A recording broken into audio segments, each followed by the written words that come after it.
second. Okay.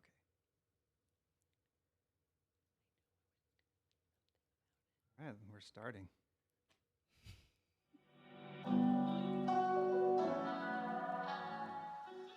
Welcome to the Remembering Podcast, our first one back in 2021. Yeah, that was very enthusiastic. I know, guys. I'm sorry, guys. It's like you I weren't can't sure go that if you loud. were wanting to like woo or not. Woo? Woo? Woo! Is that a question? Kind of Woo? lost my voice when I did that. We're your hosts out of Nashville, Tennessee. I'm Taylor. I'm OnenO. And I'm KK. Today, we are going to reflect back. Oh my gosh, I'm looking out the window right now and it's snowing. It's so pretty. It's so cold and blustery and beautiful outside. We're going to reflect back on the past year. I'm not sure if you heard about it.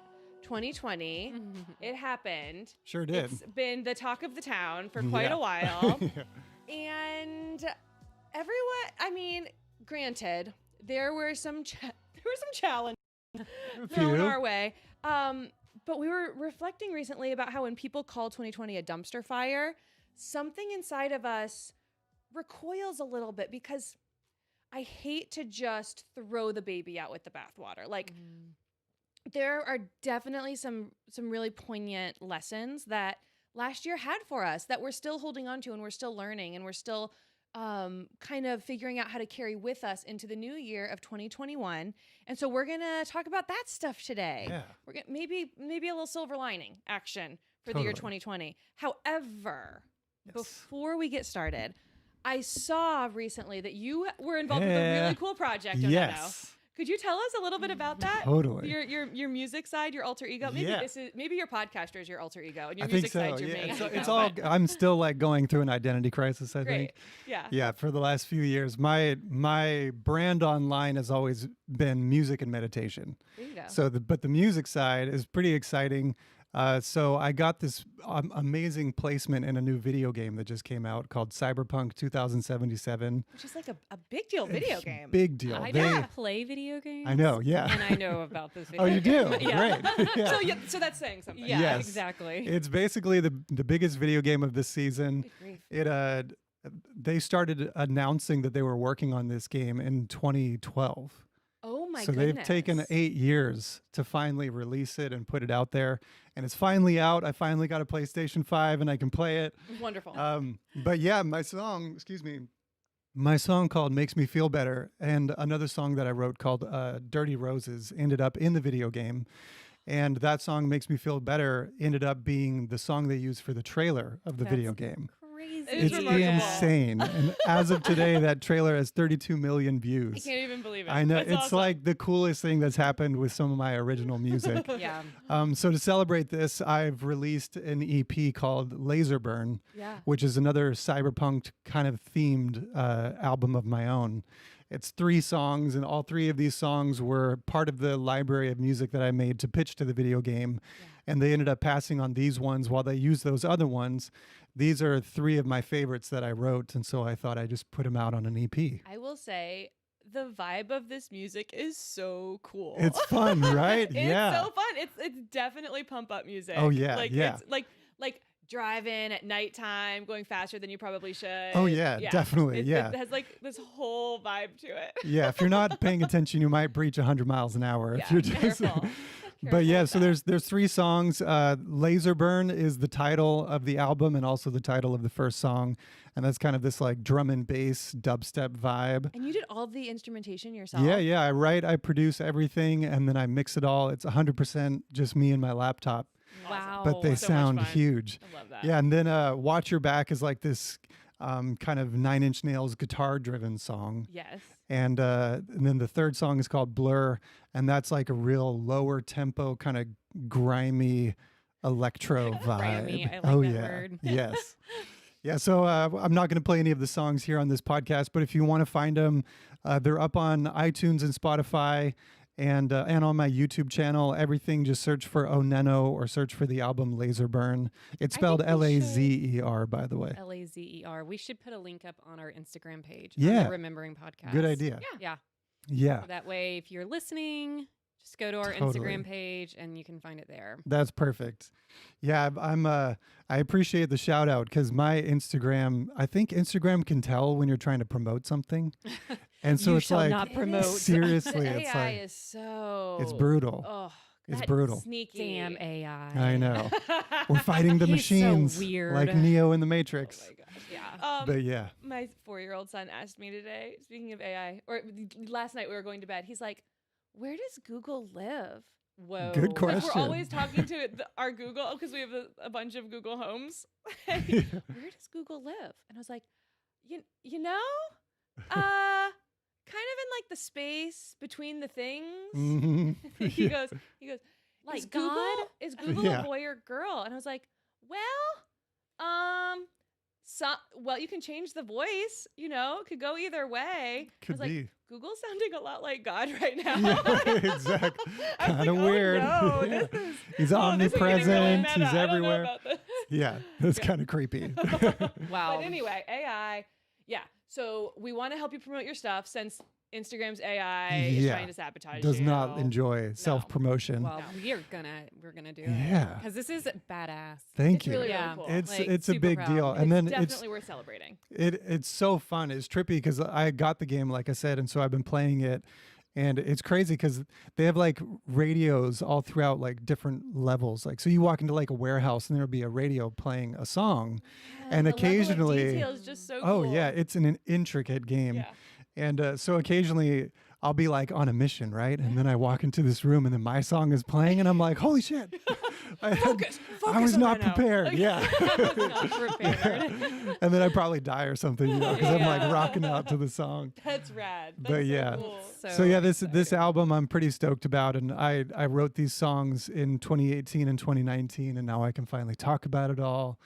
So I'm pretty pumped, and my plan is to just keep churning out some more music in the new year. So You never know where it's gonna go. never know. We're Yeah. ready That's for it. cool. Yeah, I hope this'll that be this cool. opens up a new layer of opportunity for my music, because it's just such a big deal and it's so exciting. So if you're listening and you need to commission some Yeah, cool, totally. grimy EDM, Reach out.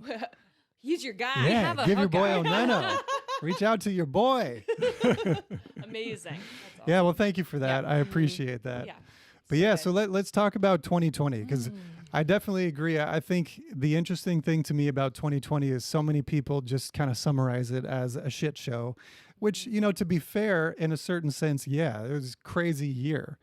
But I think the three of us have discussed there's so many amazing lessons that I think we've all gleaned from this last year, and that I think are actually going to set up the future of our country and humanity as a whole for part of this great awakening. And I think we're going to look back on this previous year and see how this is the year that, because everything fell apart, we're rebuilding it in a new way. Yeah.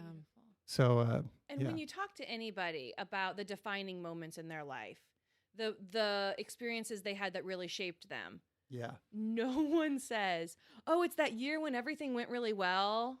right. Everyone says it's when things fell apart and they had to pivot and they had to grow and they Yeah. had to discover what they were made of.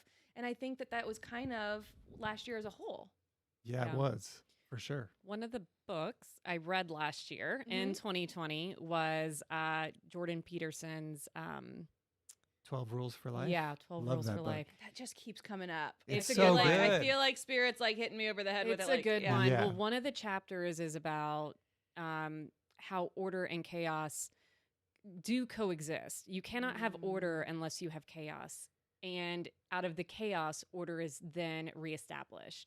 And so this whole year, I'm like, we are just in the realm of chaos. And Yeah. that's the only way we're going to reestablish order, is to have this chaos. So every time I see something wild happen, I'm like, this has to happen in Yeah. order to reestablish a certain type of order that's going to be beneficial, and that's something that's evolved into the way our current society can function. Mhm. So it's almost as a weird reframe. I'm just kind of like, okay, it sucked. I was personally affected. A lot of my family and friends were personally affected. But I'm also thankful.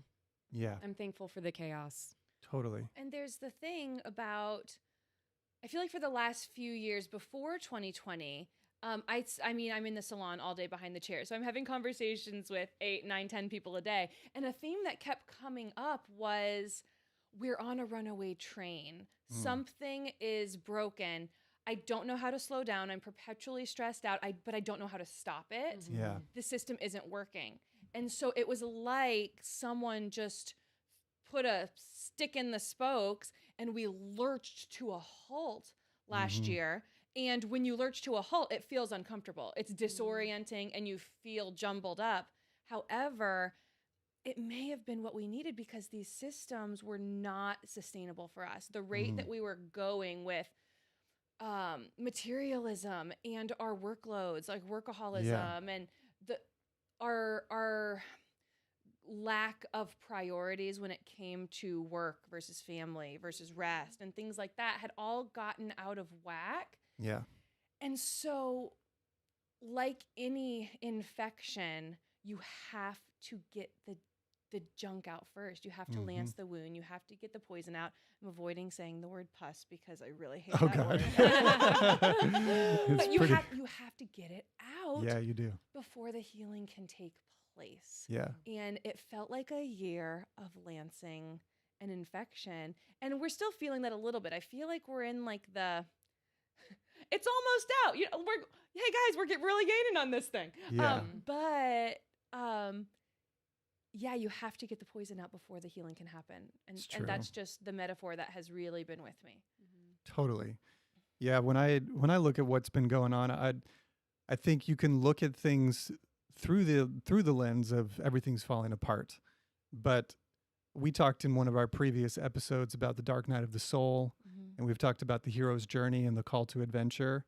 I think that this last year is both of those things. I think it's going to be seen as the dark night of the soul, which is the moment where, just to recap that's where everything does fall apart. And then you're kind of left to just relying back on spirit and kind of asking yourself those tougher questions that you wouldn't normally ask when you're comfortable and when things are okay, or quote unquote okay, right. Quote unquote normal, and so I think there's this collective dark night of the soul that we've been going through. And considering that I've been through that part of my journey and I've seen the incredible changes that have come because of that part of my life, that's what gives me hope for what's going on right now. Is I think we are seeing the chaos. And if you just look at this one snapshot in time, I think it can bring a lot of fear to the surface. And it just looks like pure chaos. But if you understand the spiritual journey that we're all on as individuals, and then you apply that to a collective, how everybody's going through that at the same time now, I think the end result of that is going to be higher consciousness. And in some ways, for better or worse, we're going to reform the whole thing. It's going to be built in a new way. And what excites me about that is that there's a larger than ever conscious community out there that's going to be pushing for this new consciousness to be rooted in what we rebuild. And so at least that's what I want to build, and I think there's a lot of people out there like that. And then the call to adventure part of it, I think it's along the same lines. How many people are now having to re-question everything about their life that they just considered normal before? Yeah. And, maybe they've lost their job and they're having to figure out what they're going to do. That is both a blessing and a curse. It's terrifying. And, some people, when they weren't planning on it, they can feel like a victim of those circumstances. But again, maybe in hindsight, they'll look back and see, if it wasn't for 2020, I would have never been out of that job. I would have never quit that job, and I would never be where I am now.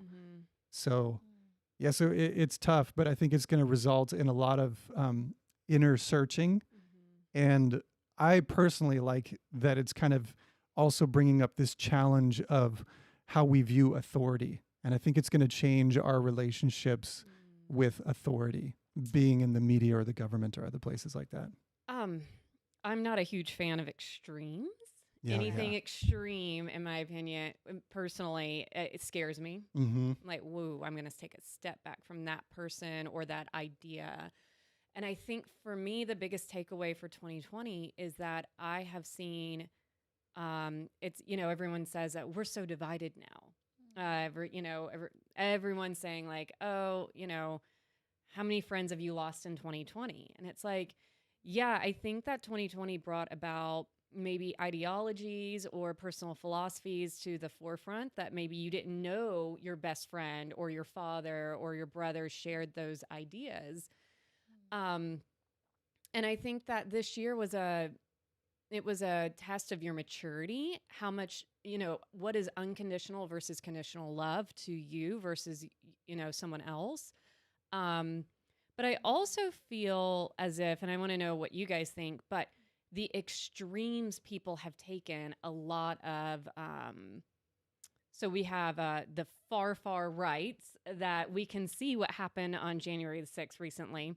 I would say that's an extreme kind of like a display of, wanting freedom and freedom of speech. And, but then we also have this far left cry, to, oh my gosh, it's infiltrating every social, system you can ever imagine, such as, I'm just going to go ahead and say the one that I just discovered last week was this diet culture society. And I had no idea. Did you say diet culture? Uh-huh. What is that? I just discovered it last week. I haven't heard of this either. Nope, me either. And it's almost as if like that culture or that group of people there's so many people with so many opinions and so many views. And it's almost as if like, let's just bully each other with these extreme views now. Yeah. And I don't know, that came up in 2020 for me where, okay, I don't want to be a bully and I don't want to take an extreme side. Yeah. So like, how can I stay in my heart and in the center as, as fairy as that sounds, like, oh, I want to keep my heart open. That was fucking hard last year to keep your heart open. Oh yeah. But I think it takes like constant meditation and constant reflection. And I think that's the thing we were going to eventually get into this talk today is what kept you centered in 2020 and what did you discover about yourself that you will take into the rest of your life with you? Mm-hmm.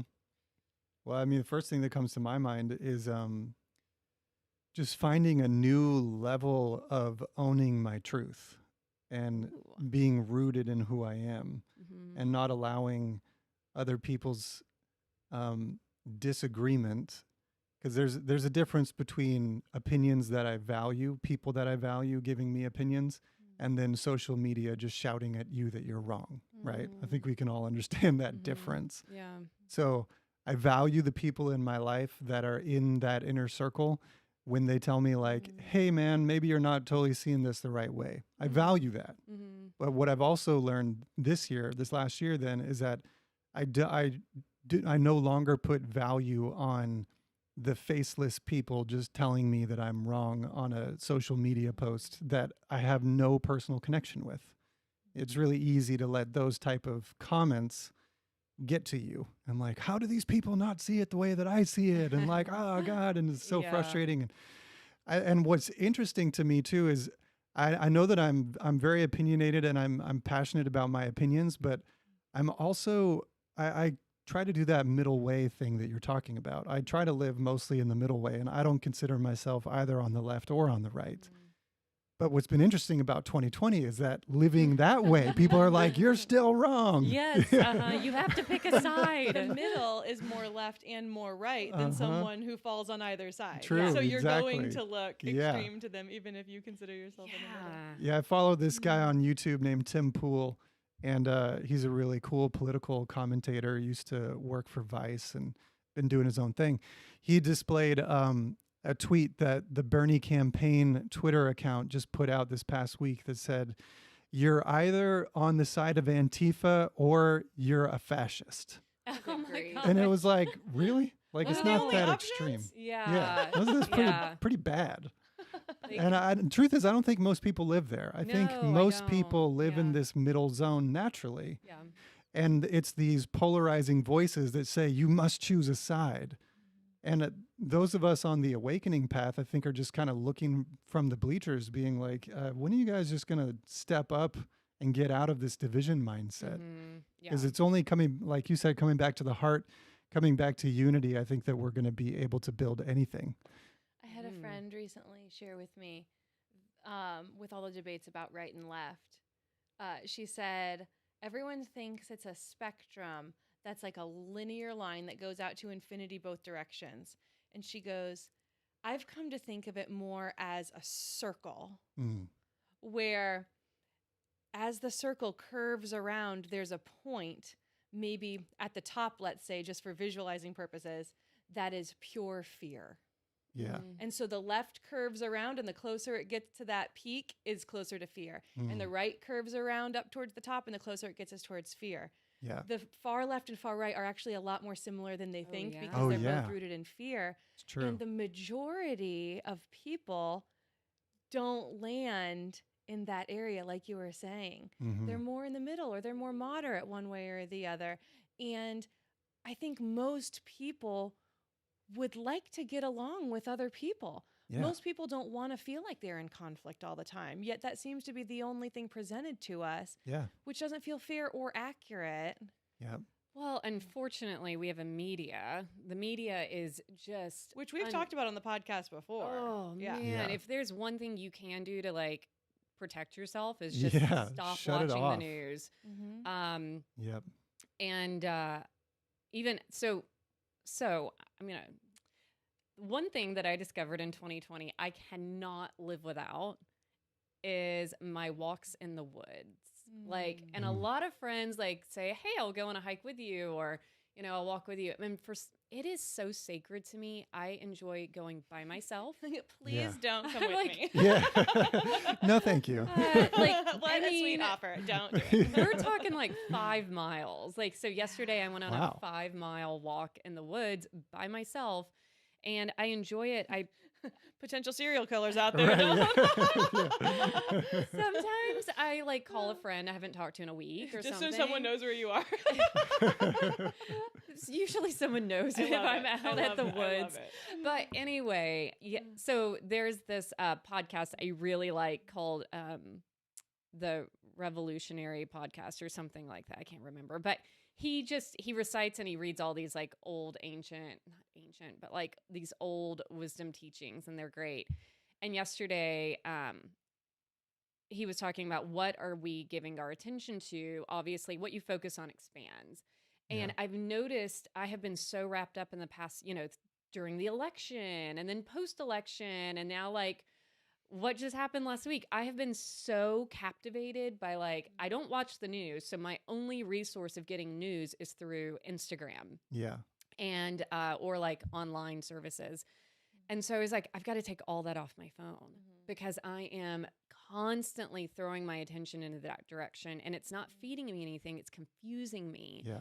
And it's a lot of people look to social media for news, but that's Yeah. ratings driven as well. exactly Oh, right. yeah. That's And not it's all innocent. algorithm, and the algorithm boosts the emotionally charged content because they know that Yep. that will Same as keep the you on there. news Yeah. does. Yeah. Yeah. So I'm in the beginning stages of like kind of removing that stuff off of my phone. I still have it on a desktop, which who's on their desktop all the time? It's like, cumbersome. So yeah, it it's a puts little bit more difficult boundary for there. me. Mhm. But over 2020, I just remember I would carve out at least 2 hours a day to get outside. And, you know, COVID hit in the spring, so it was nice out. I was outside walking every day. And I cannot, like, it is a practice that I've set into stone. And I'm thankful COVID happened back in March in the spring where I could get out and do that. Yeah. And I haven't stopped, and I will not stop. Yeah. Beautiful. Love that. just like Love that. Hugging your trees. Hugging the freaking trees. Yeah.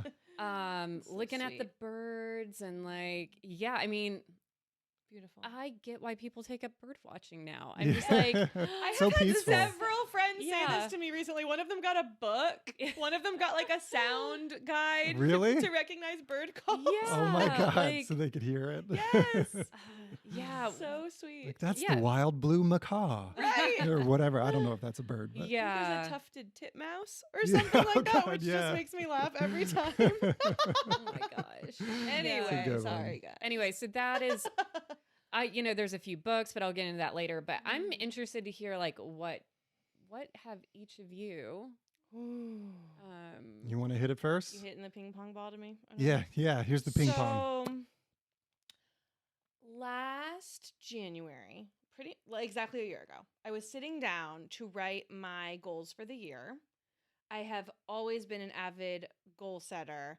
I went to a charter school that was big on mission statements, and every 6 weeks in all 6 of our classes, we would write a mission statement for the class. Oh my gosh. Cool. I had Wow. a lot of practice doing Wow. this. Every 6 weeks. Every 6 weeks, you would reset it Wow. because there were progress reports every 6 weeks. So you would reset and set your new goals, Wow. which were always the same. It was, I'm going to get straight A's. I will do that by this date, which was the next 6 weeks progress report. And I will do that by studying and doing my homework. So you would set the goal, you would set the timeline, and you would put the action tasks there to make it happen. So that is a very healthy practice for getting shit done. Mhm. I totally honor that. I have found that it has become a crutch for me personally in my adult years with the hustle mentality and Yeah. not knowing how to slow down and not knowing how to rest, because I can always set more goals and I can always create more action steps and I can always be working towards something, because if I'm not working towards something, then I'm falling behind, right? That was the sense that I had Yeah. in my body. Like, if I am not actively doing something, it was this anxious, I'm falling behind, Mhm. which is not a good feeling, and it's Yeah. not very healthy. Yeah. I think a lot of people deal with that. Yeah, and I didn't have the words for it until I listened to the Sleeping at Last Enneagram song 7, where he says, I feel like I'm sinking when I'm standing in one place, Oh, wow. to describe the Enneagram 7, which is the type I identify as. And I was like, Yeah. that's the feeling. That's the feeling. Totally. Okay, so what are we going to do to resist this? So I sat down a year ago to write out my goals, and I write in a journal like this one, 2020 goals. Okay. Spirit, inner voice, I'm closing my eyes. I'm listening. I'm doing this right. I am meditating on what my goals should be, because I don't want to be a workaholic, action Yeah. holic person. Yeah. And the response that I got was cross out goals and write presents. Oh, wow. And that's it. Presents. Whoa. Are you saying presents as in gifts Just or be as in present. being present? Not give a bunch of people gifts. No, be present in the moment. I thought you meant like receiving Yeah. gifts. Just get a bunch of gifts. That's Yeah. your goal for the year. That's Just the everyone goal. Where's give my me gift? things. Give. Just- Yeah. So No, be present Be in the moment. And I present. will tell you, wow. it filled me with more anxiety, because sitting in the stillness, as Yes, I have terrifying. just shared, was very scary. Yeah. Because okay, so here's the question that I've been asked a lot of times in a lot of church circles and a lot of spiritual groups. Do you believe that we live in a friendly or malevolent universe? Wow. What a heavy question. I'd been asked that a bunch of times. I've never been asked that. Yeah. Well, What yeah. circles are you hanging? No, I'm I kidding. have no idea. So, and without even thinking about it, gut response always, oh, of course, friendly. Oh, Uh-huh. of course, optimistic. Oh, of course, God has our best interest at heart. And yet, when Spirit asked me to just sit and be present and not be actively working towards something, Mm-hmm. I was filled with such anxiety. It proved to me that I did not trust that it was a friendly universe, because I was scared at what bad stuff might come out of Right. the unknown, of the void, of the empty space. Whoa. That's deep reflection.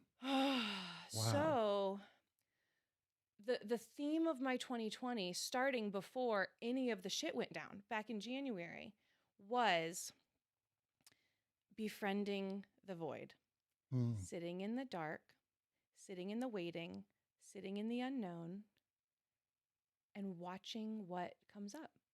Yeah. Good, bad, whatever. Wow. And I have learned a lot about that I process. bet you have. Um, Did you eventually make peace, or are you still Yeah, kind of no, feeling it's that anxiety? really beautiful. No, I no longer feel anxiety. Yeah. about Isn't it. that amazing? As you spend time there, you Mhm. start to feel more and more comfortable. I learned that there were scary, dark shadow monsters lurking there that I had repressed and not dealt with for a long, long time, Yeah. because 7s on the Enneagram are known for seeking the fun and avoiding pain at all costs. Mm. So they fill their calendar with things they think they will enjoy. Yeah. which does not mean that there's no pain or discomfort. It just means that you're in denial about it. Right. Sure. So there was stuff that came out of the void that just needed to be dealt with. Yeah. There was old grief, and there was old fear, and there were hard emotions that I had to sit through that I had not allowed myself to fully sit through and process. Yeah. And I have learned amazing skills for that, which I actually kind of want to offer as our meditation that goes along with this. Yeah, that'd be great. Later. That'd be great. But what I also found was that the empty space, the void, I think about it as outer space quite a bit. And it is the womb of the universe. Yeah. It is where every single thing comes out of, be it good, be it bad, be it however our human minds want to classify things. Yeah. And you cannot have growth and new life without having an empty space to hold it. Yeah. Good point. So really good point. It's been a year. Another metaphor I have found for the dark space of void is the soil. It has felt like a year of just sitting in the dark, damp, wet, creepy, crawly soil and not really knowing what's around you, and yet feeling a stirring of something hopeful that's coming, and realizing that that's where the roots grow. Yeah. So for me, taking so many months now to learn to sit in the dark, damp soil and cultivate how to be nourished by the soil and how to have roots there, it's like, oh, no wonder I never felt grounded before. I had never sat in the dark soil long enough to actually have roots that feel stabilizing. Totally. Yep. And eventually, we might sprout up. Yeah, hopefully you will sprout up, because that's what happens. Yeah. When you sit in the nutritious soil long enough, you will sprout up and you will be kissed by the sun and you will be able to get nutrients from there. But if you are not comfortable in the dark soil, Oh, yeah. the light won't be able to do that much for you. You won't last very long. And to add on to that analogy of what you were saying about the universe, if the universe is benevolent or malevolent, the seed doesn't do anything to grow. It just it's gets encompassed in the womb of the soil, and then the universe is the growing factor Weaving of that. everything together. That's one of my favorite quotes by Wayne Dyer. I'm sure I've said it before, but there's nothing to do but just to be done. And when I get, because I can be very, I teeter on A type, B type. I call it lazy Kristen. Or like hyper productive Kristen. I can be a very extreme one. And so sometimes I'm like, why do I feel like I always have to be doing something? Yeah. And then that quote, it gives me a lot of peace and it helps me to release that tight grip I might have on like needing to control every outcome in my life. It's like, I do not have to do anything. Yeah. And so I'm going to release this grip and allow the way my life is supposed to unfold organically to happen versus, kicking and screaming down the river, just letting go and flowing peacefully, because that is a way better look than the other. So Totally. Yeah, I love, that was beautiful. Yeah, that was an amazing story, Taylor. I didn't know that. Really? No. I think a lot of the challenge with 2020 is with so many of us, our coping mechanisms and our distractions, our jobs, our social events, our hobbies, our activities were taken away. And so I don't think it's just me. I hope it's not just me. We do try to not look at our shadowy, hard emotions and our shadowy, hard existential questions. For sure. And so for 2020, to remove our self-coping distractions, a lot of those questions came up for a lot of people. Totally. And that's part of why it was such an unsettling year. And what I've observed with my friends, at least, is those of us who were like, okay, well, let's sit in the shadow. Yeah.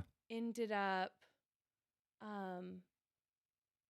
feeling less angst ultimately, because they started leaning into the change. I started leaning into the change. Yeah. And the ones who resisted the shadow were the ones that really felt it the hardest. Well, that's the irony, right? The more you resist something, the more it persists. The Mhm. more you resist looking at that stuff in you, the uglier that monster becomes, actually. Oh, and I have another cute saying like that. What is it? Richard Rohr, it's something along the lines of pain that is not Transformed is transmitted. is transmitted. Oh, wow. Love That's that And I good. quote. wonder if that's so much of the pain that we've been seeing Mhm. in the media 100%. is people that weren't willing to transform their pain or Yes. were afraid So they're because it's just- very scary. So it's being transmitted into all Yep. of these other Absolutely. areas. See, this is I wrote a few things down that I want to talk directly about what Please, what please, you please. were putting out there, but just to jump on that point, Yeah. that is actually one of the biggest things I think I was seeing throughout 2020. It's something I've been seeing for years, but especially in 2020, all of the focus goes to the noisy people. Mhm. None of the focus goes to the quiet, peaceful people. So if you just look at all the noise, you think that the whole world is actually in chaos, that the whole Absolutely. world is angry, or the whole world is divided. But the reality is there's an entire group of people out there that are doing this work that you're describing and that we're talking about. And so there's this movement of people addressing their shadow and transmuting that energy, raising their consciousness, becoming more at one with peace. And yet those people are not going to make noise by nature, you know? Mhm. So then we just think that these loud shouters are the people that are changing society and they're the ones. And it's like, yeah, there's an element of truth in some of that, but I just really believe in my heart, deep down in my gut, like in my soul, that there is a larger group of people now more than ever before of consciousness rising type people Mhm. that are on this path of doing this inner work and leaning into the discomfort of 2020 in a new way that will actually benefit their future, benefit their communities. But I want to go back to when you were talking about the question of is the universe malevolent or benevolent? Course in Miracles keeps coming up for me, and it's such an amazing book. If you guys feel called to read it out there, you should totally check it out. So is it one that you can sit and read through? Or because Yeah. there's workbooks It's and the I've main always been book. intimidated. Yeah, the main book is set up as a daily course where there's like a 1 or 2 page thing you read per day, but it's also a 700-page book, Okay. just like a dialogue, a channeling basically. And one of the major points, I don't want to get lost in the tangent of explaining that book too much, but just because it's such a deep story. But one of the major points that they start in the beginning of the book and it just continues throughout the whole thing is the question of meaning and where does meaning come from? And is there meaning inherent in the universe? And what they're basically trying to describe is that we are the agents of meaning, which actually means we are the things that give the meaning to the world. And so now the question of is the universe a positive or negative being or place to live is entirely your definition. It's entirely your projection of that meaning. And then I would then say that the projection that you then put out on the universe is going to be the type of universe that you experience. And then the next layer of that is what you were saying of sitting in that place of not doing stuff and then feeling that challenge of that shadow saying you're failing, you're falling behind, you're lazy, or whatever it is. I think that is actually very, I think that's going to hit home with a lot of people. I know I've been through that, and I know a lot of people that have been through that. And I think 2020 brought that up for a ton of people. But the interesting thing about that is that inside that space, it fully encompasses the hero's journey. Because at the beginning, you got the call to adventure, which just to remind people, the call to adventure is not always getting this magical sign from God. It's sometimes your car breaks down and now you're on an adventure to figure out how to get home, you know? So sometimes it's the inconvenience that actually is the call to adventure. So in your case, you're being called into this adventure to get quiet. And now, as you cross that threshold and enter the underworld, symbolically speaking, you now are confronting this chaos of your own subconscious. And the dragon comes forward. And the dragon says, you know, you're a failure, or you're a horrible person, or even it'll double down and say, like, look how you can't even sit here. You know, it'll just twist everything. But then you slay that dragon, and it's not a one-time slay. It's you slay it every time you go into that space. And then you glean the gold, and you come back with that gold to the real world. And what that means then is that you've found that inner peace. You've found that inner treasure. And then you get to bring it back into your life. And I think that cycle of the hero's journey, it happens over and over. And it's happening for so many people. And I just hear it so much in your story that I wanted to call it into the foreground. And I do think that happens over time. We build this sense of inner peace over time. It's not a one-time meditation that's going to change your life. It's a daily practice of that stuff. But being rooted with your identity in being versus doing, I think is a major thing that I've been going through, and I think a lot of people are going through this year. I know you want to say something, but I do want to touch on the Course in Miracles stuff. So Yeah. Well, just to sit in the shadowy dragon metaphor for a second, there was a way that I was explaining it to my husband, which I know you haven't dove into Harry Potter yet. But there is No, I actually watched like the first 4. I read the first book. Okay, so you will know because in book 3, in Prisoner of Azkaban, the Defense Against the Dark Arts teacher is Lupin, and they have to learn how to fight off, I think they're called Bogarts. Oh my gosh, I'm forgetting my Harry Potter trivia right now. But he opens up this cupboard and this scary fear monster comes out. But depending on who's having to face it. Wait, is it the mirror that will reflect? No, that's a different part. That's your desire. Oh, okay. This one's fear. Okay. And so whoever's having to face it, it transforms, it mutates to be the most terrifying thing to the person that has to battle it. And it felt like in a recent sitting that I did with my shadow self, it felt like it was mutated. It was like, okay, I know I'm going in here. I know I'm going to sit here. I have to get this old dark emotional energy out of my system for the good energy to be able to flow. I know this is the exercise and the practice. I've done it enough now. Okay, here we go. Let's start breathing and see what comes up. And it was like a Bogart in that it would transform to look different. And the dark things that it would say to me to try to trigger me were different. And I was able to, now it's almost like Defense Against the Dark Arts. It's almost like I've been able to learn how to make my own Patronus, and that I just sit there and breathe, and we'll get through that in the corresponding meditation this week. But is that the part of the movie where like a giant spider comes out and then he puts it into roller skates? It's the spider. Oh yeah, that was yes, you learn how to manipulate it so that it's not so scary anymore. Yeah. Or you create this like light creature that battles it for you. Oh, cool. Which is called a Patronus. Cool.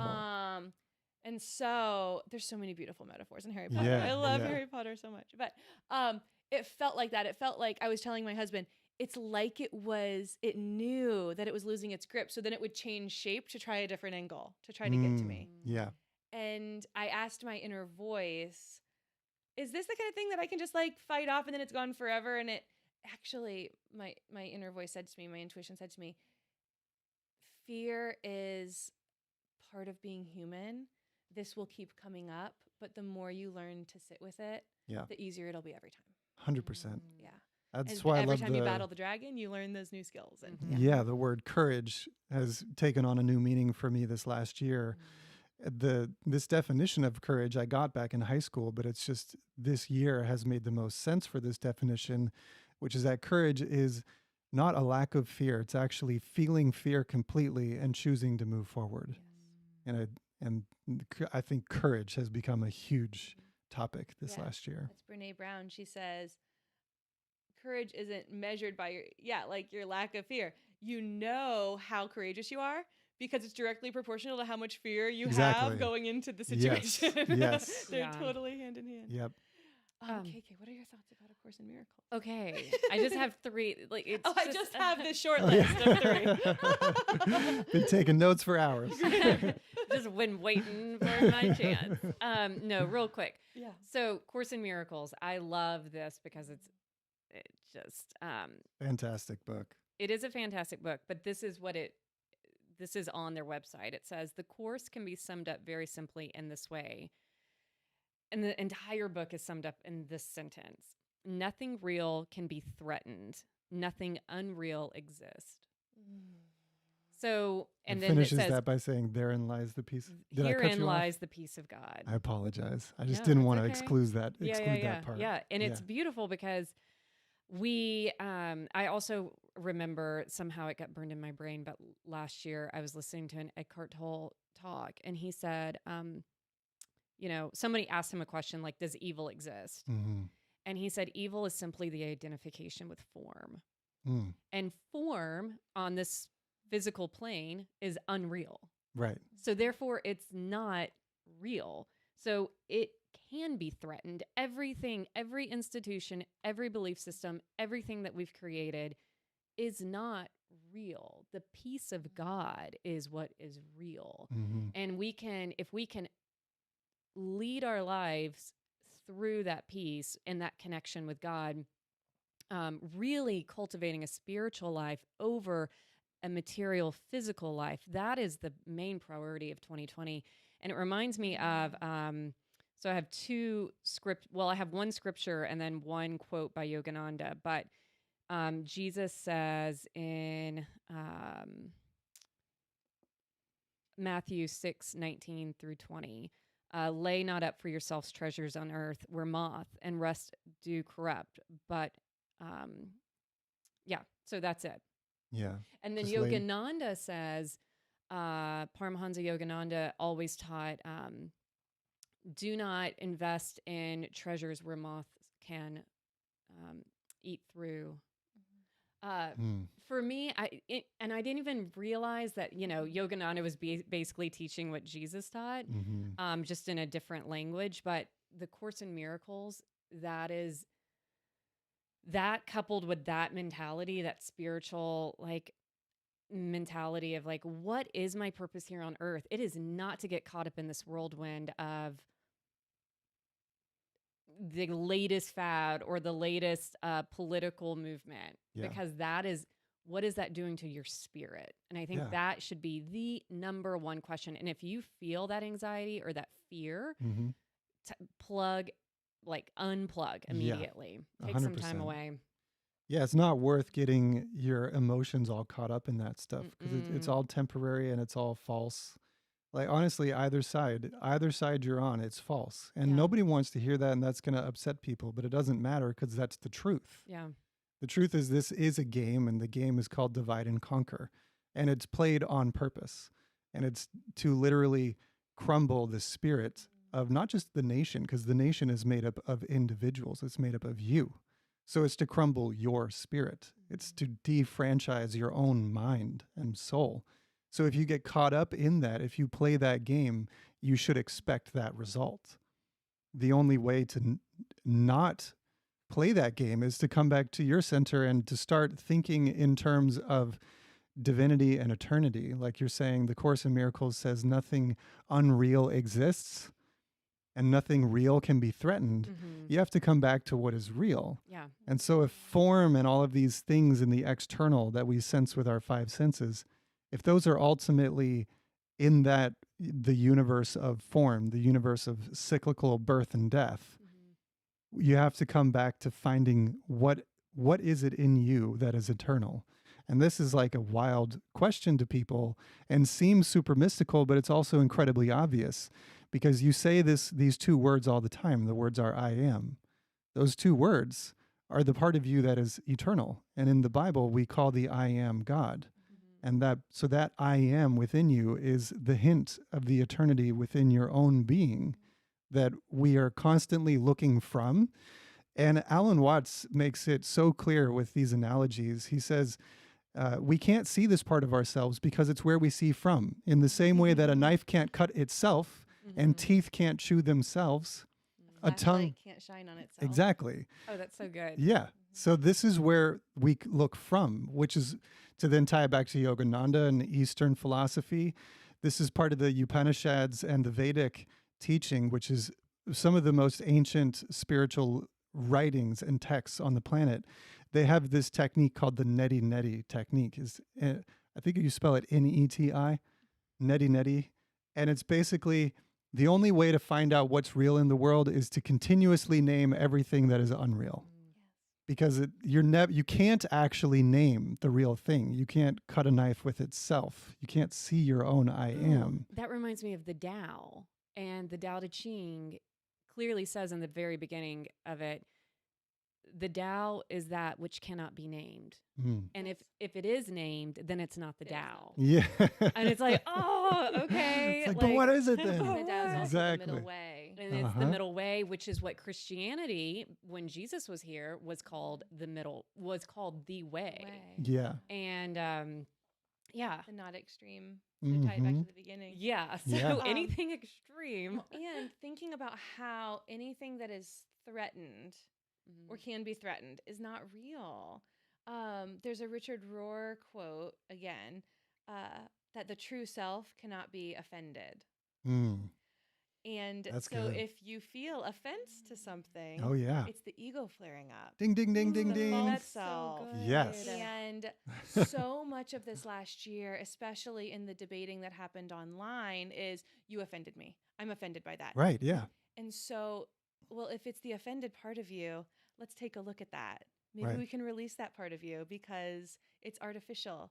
It's this identity that you've constructed in your head of the type of person that you are, Yeah. and you have to hold on to it with white knuckles. But if it's offended, is it actually doing you any good? Right. I got offended a few weeks ago at my OBGYN. I'm 36 weeks pregnant. Not far along I at all. found Yeah. I found out only about a month ago that retinol is incredibly toxic for babies in utero. Oh no. What is And retinol? it's an ingredient that is a derivative of vitamin A that transforms skin cells to prevent aging and fine lines gives and you wrinkles. Okay. beautiful skin. It Oh, makes you great. so glowy. If you're watching So the YouTube, neither of you hopefully need it you can see then. on YouTube how glowy I Because am. we use it all the Oh, time. right. Yeah, sure. That's why. So I told my doctor, I was like, so I just found out that retinol is really, really, really bad. And I've been using it in my night cream every day this entire pregnancy. Oh no.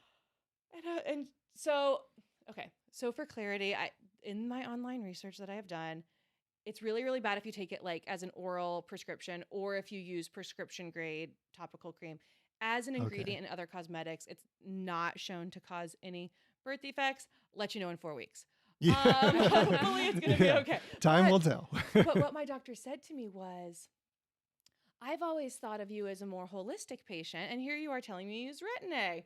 Huh. Oh. Yeah, so stop using that, and then we'll move on. And Uh-huh. I was offended Oh. because I was like, I am a holistic Right. Yeah, how patient. dare you? Are you insinuating that I am vain or that I lather myself in chemicals? And then I heard the Richard Rohr quote the following week and was like, oh, I did feel offended recently. No, Yeah. it's because I've constructed this idea of how I want the world to see me. Yep. Especially because I had that Inner Beauty podcast about how our light comes from within. And now here my doctor is thinking that I'm vain and trying to beautify myself externally. Yeah. And I was like, oh, that Girl. was the identity that I created for myself. 100%. Uh-huh. Because she didn't say, oh, you're more vain than I thought you were. Right. That's not what she Yeah, said. that's not what But she that's how my said. ego Yeah. took it. Right. Yeah. Yes. That is a real sector of like beauty though. And like I could talk about I beauty feel all day like long. I've been personally like people are like, oh, you read so much. You color your hair? Like, yes, I color my hair and I Right. put makeup on. And that doesn't Yeah. mean I don't enjoy meditation. And Right. Totally. you obsess about the gym. Well, I really enjoy moving my body. That's all that has to do with. Yeah. Yeah. And so I get like I've been offended into that. I did have to go through this like moment of like I really don't care what people think of their judgments about me anymore at all. Like Yeah. I'm gonna do me and have a good time with me.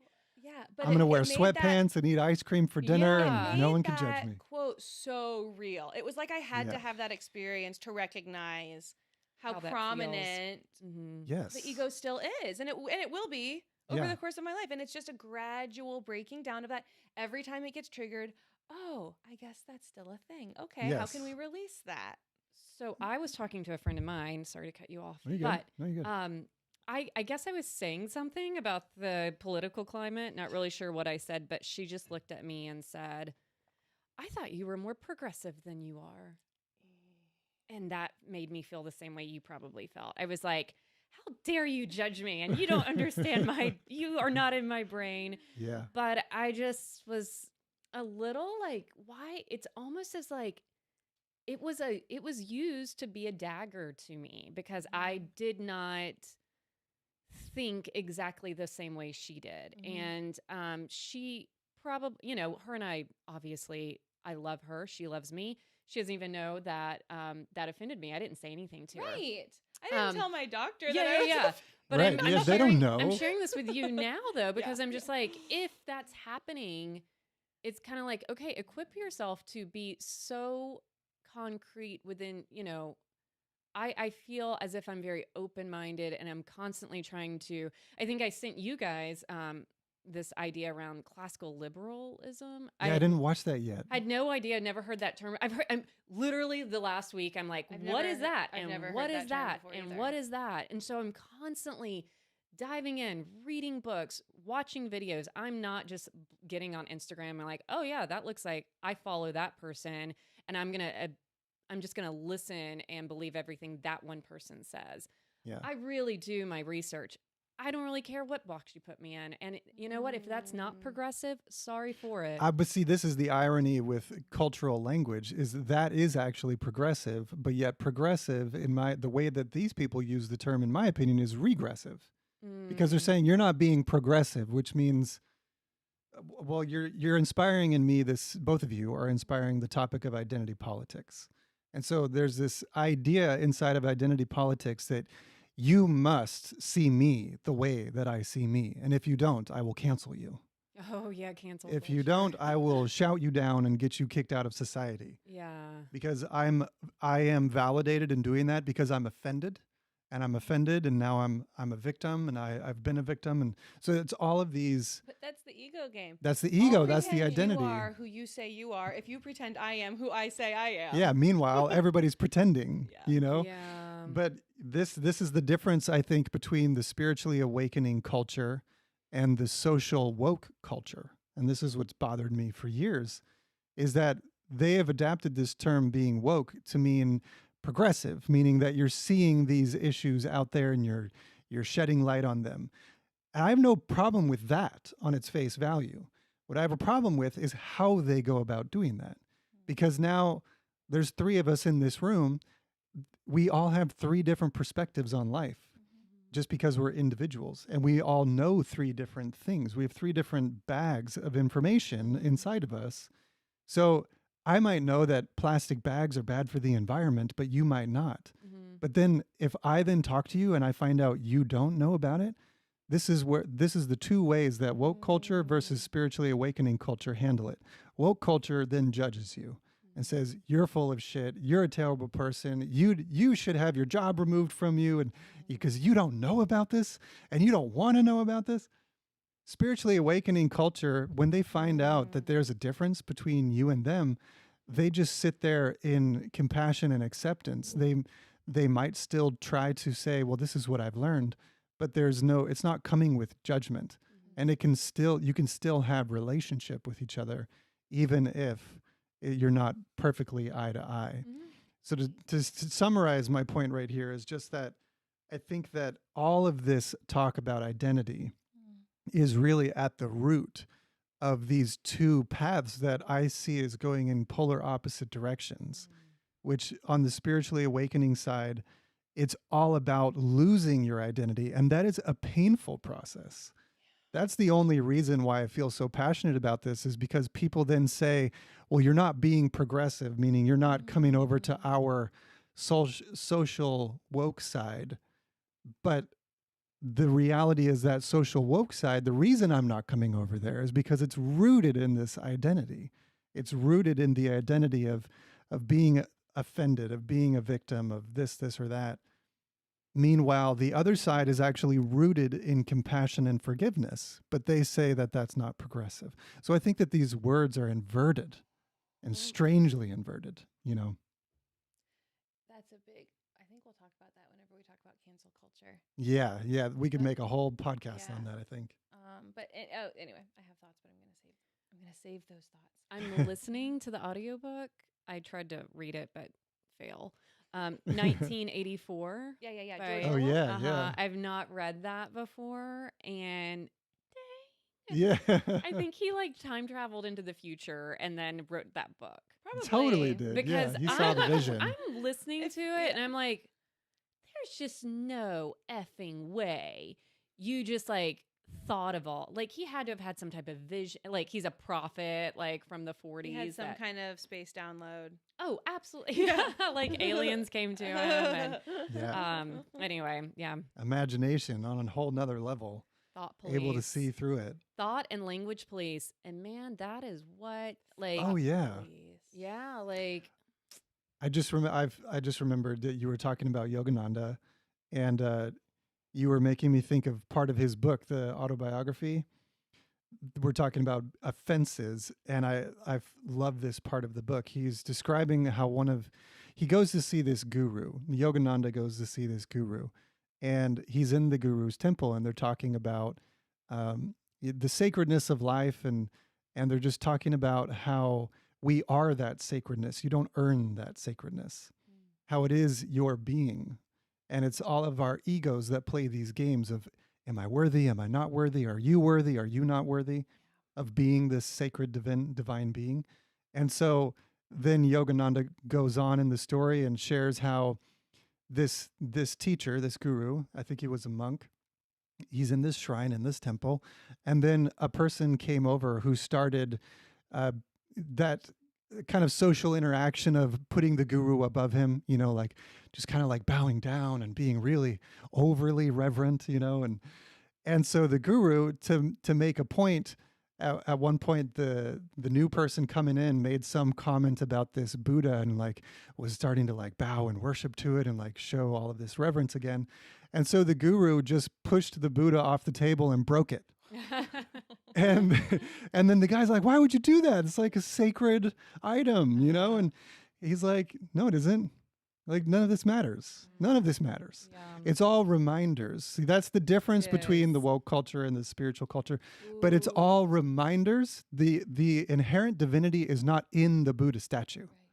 So the moment that we start worshiping the Buddha statue, and if you deface the Buddha statue, now I'm super pissed at you, we're not actually in alignment with the teaching. The teaching is to see that as the symbol that points to the moon, and to get to the moon, to get to the heart on the inside. Became the idol. Yes. Yeah. Ooh. Right. A lot of people do Cross that. necklace, which is supposed to remind you of the type of life that Jesus lived, where he was loving and inclusive and not extremist. Yeah. Right. Has become the idol that we bow down and worship and forget 100%. the message behind it. 100%. Oh, wow. It's a big one to just That's a really good, yeah. yeah.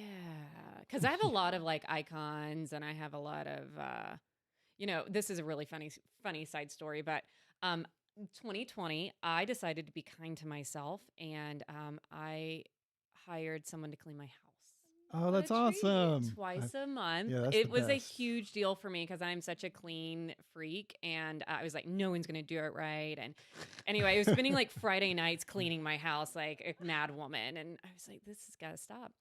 So I hired a lady, and she's really sweet. And she came into my house, and she'd only been there twice. And the last time she was there, I was there, and she looked at me.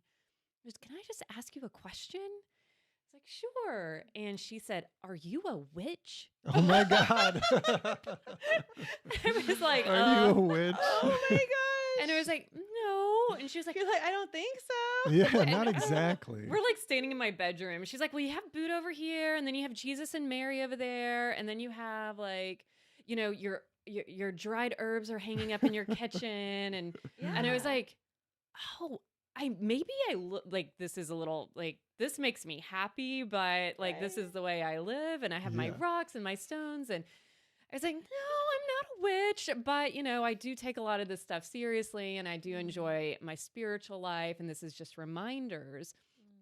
She's like, okay. I don't think She has told all of her friends, "I'm cleaning a house for a witch." Right. Yeah. It's like, what? Oh my gosh, that's Yeah. amazing. Anyway. Yeah. I want to ask you guys Yeah. to wrap up this episode. What are you taking with you now into 2021? So 2021. What did I say that right? Yeah, What you year are said we Yeah. in? Yeah, I know. Where are we again?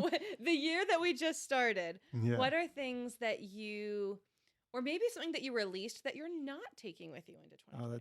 That's good. Or something that you acquired that you do want to take with. Maybe one of each, please. Yeah. Are you chomping at the bit?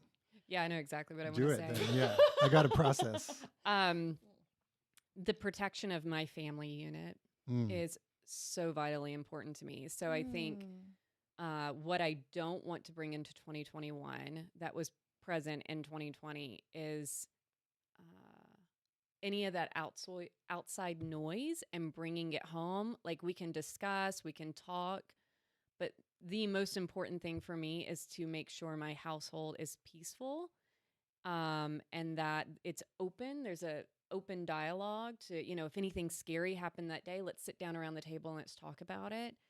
But the most important thing for me is I want to protect everyone in the world. I want everyone to be happy, obviously. But the only thing I can directly touch is myself and my friends and family. So that is literally all I can do. And that is the most important thing going into 2021 is that I'm protecting those relationships fiercely with my family and with my close friends. Yeah. That's good. Yeah, that's very important. Finding your tribe has been a theme for me this last year. This isn't necessarily my answer, but finding the tribe has been a big thing, and just letting those relationships go that are not totally in alignment, and trusting the benevolent universe of its infinite supply, that you'll be attracted to new people and you'll find that new tribe.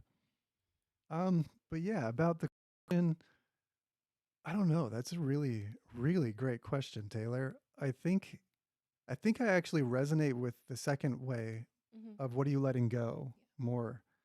And I think I'm really learning how to let go of the external, just like judgment and just the constant chaos of noise and opinions.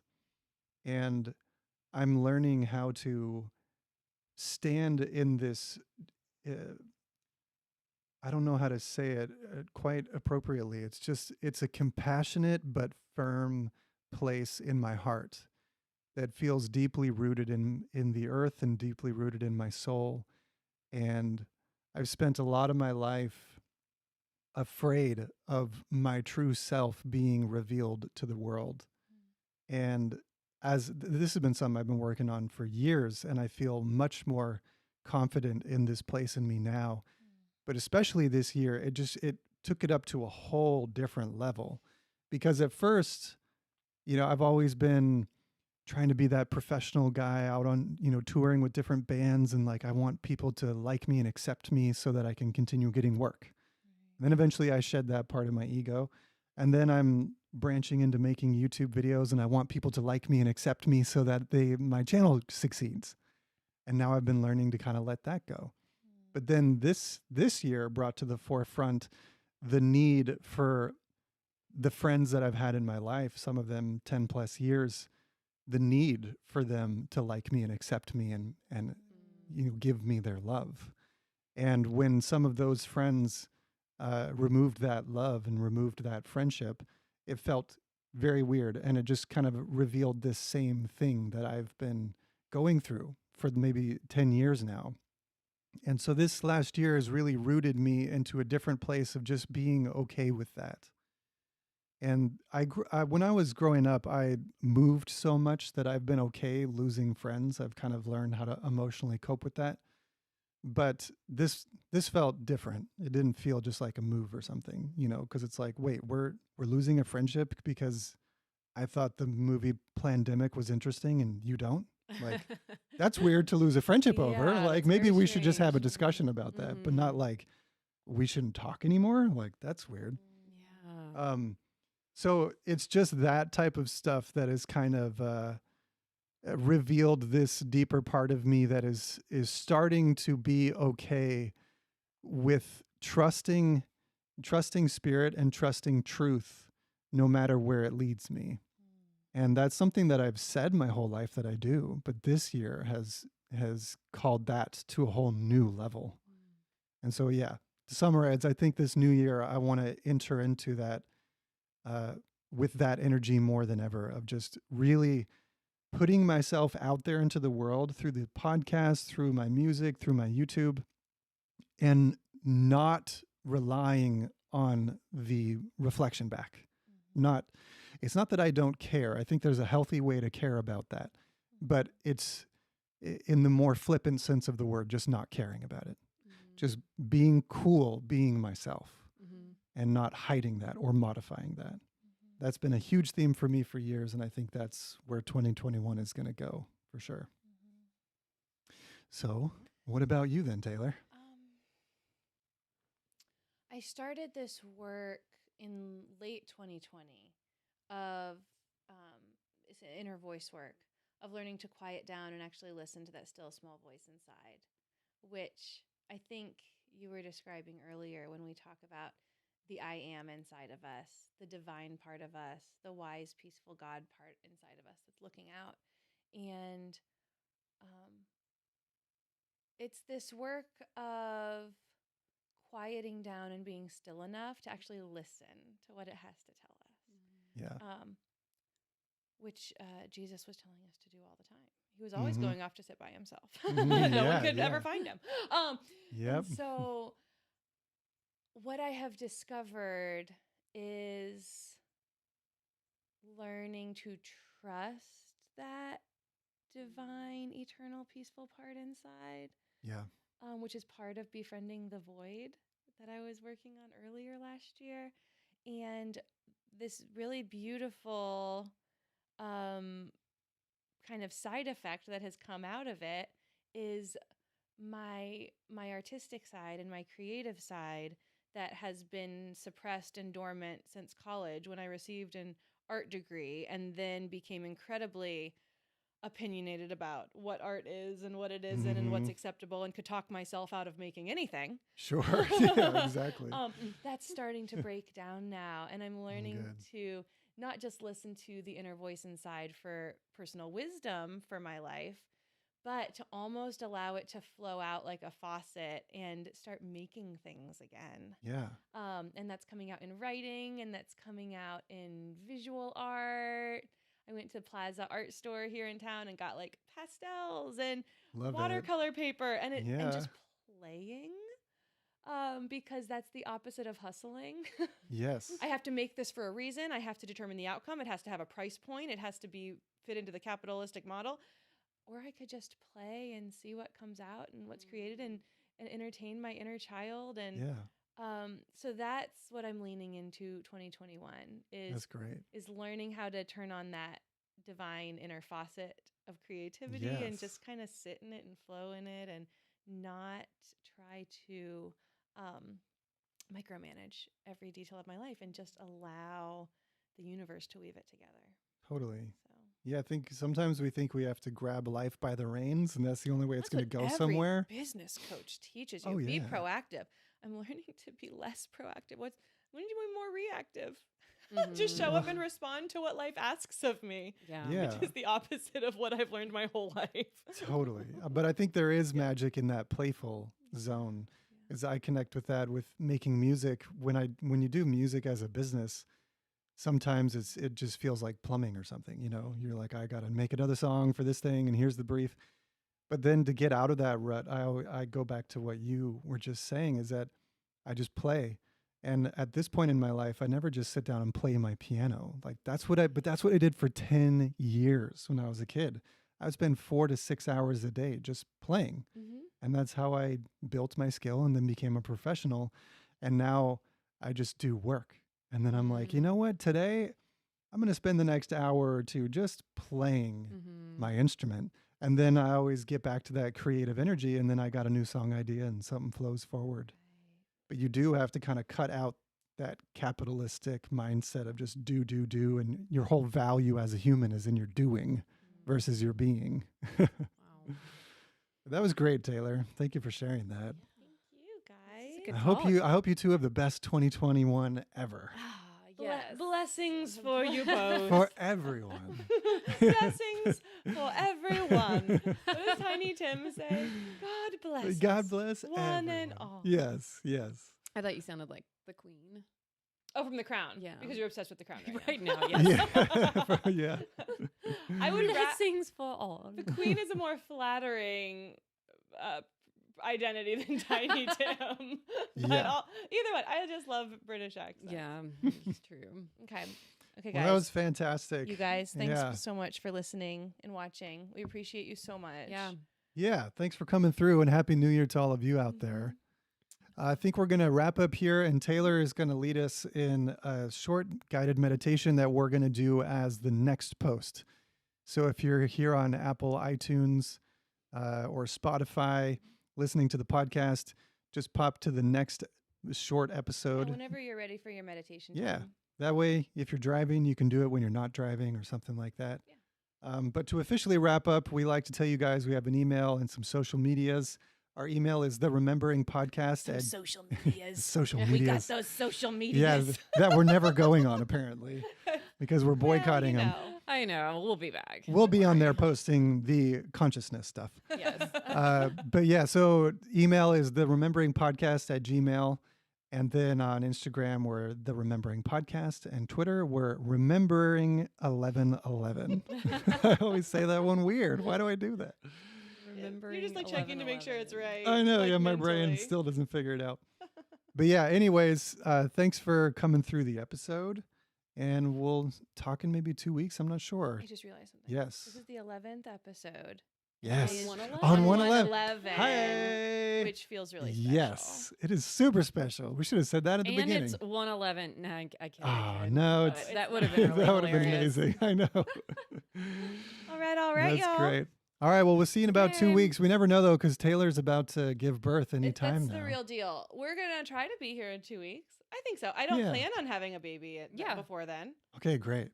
Yeah. Well, you know, what is that saying? You make plans and God laughs or something like that. That's actually in the book of Proverbs. Oh, is it? Yeah, I love it. Man makes his plans, but the Lord directs his steps. Yeah. Like, Oh, it doesn't say the Lord laughs hysterically at him. I think that's implied. Yes, That's- exactly. All right, guys, thanks. Thanks again. We'll see you in 2 weeks. Bye. Bye.